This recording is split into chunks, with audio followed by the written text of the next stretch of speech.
Nishtanah halayla hazeh mikol halaylot. Welcome to the HBT Nishtanah newsletter. This phrase is one of the most recognizable of the entire Haggadah, our guide to the Passover Seder. It opens the four questions that are so often the realm of the youngest children. Filled with wonder at all the strange and unusual foods and rituals and guests and goings-on around the Seder table, children are moved to ask, what's it all about? But Nishtanah isn't really a question at all. It's a statement. How different this night is. And so we too are noticing how different everything is right now. With this new newsletter format, HBT will provide you with a short list of what we've got planned. We will also include resources from the Jewish community that we wish we could provide, but somebody else has it covered, like adult classes, Jewish cooking, Jewish meditation sessions, or Jewish crafts for children. Our Nishtanah newsletter, like Passover, is meant to be temporary. We have no idea how long we're going to be living like this, but we do expect to return to the normal, in-person, dynamic meeting place that we all know and love as HBT.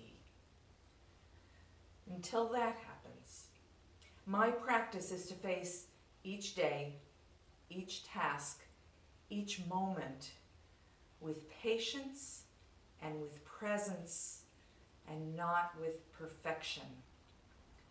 By focusing on what is right now and keeping at bay for the moment our disappointment over what might have been, our grief over what is no more, and our anxiety about what will or won't happen in the future, we can become more resilient. I'd like to share with you an image of resilience that I received from one of my teachers, Rabbi Jonathan Slater of the Institute for Jewish Spirituality.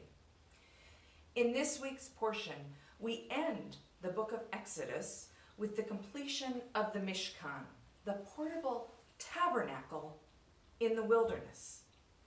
The Torah tells us that after everyone brought all of the necessary items, and the craftspeople and the artisans created all of its parts, Moses himself assembled the Mishkan, the tabernacle.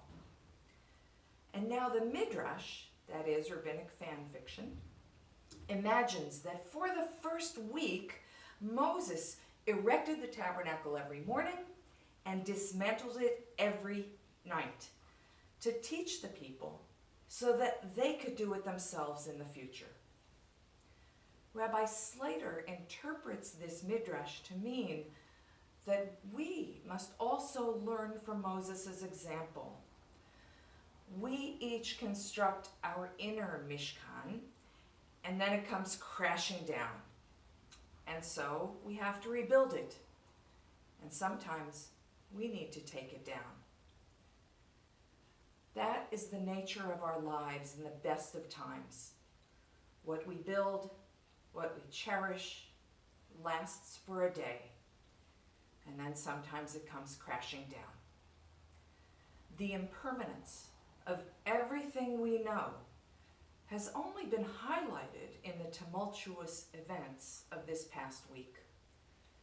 And yet, we continue to assemble the parts of our lives, picking up the pieces out of the wreckage, examining each one and making a decision.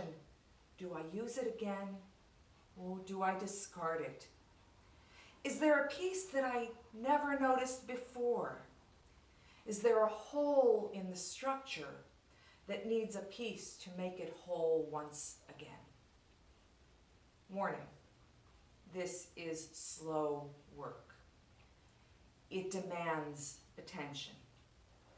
And taking it slowly helps us cultivate attention. With each piece we say, Ma Nishtanah? how different this is from what was before. And at the same time, how can I take something very familiar and make it work differently? That is our commitment to you, to keep rebuilding the Mishkan at Hillel B'nai Torah, our holy community. It will take time.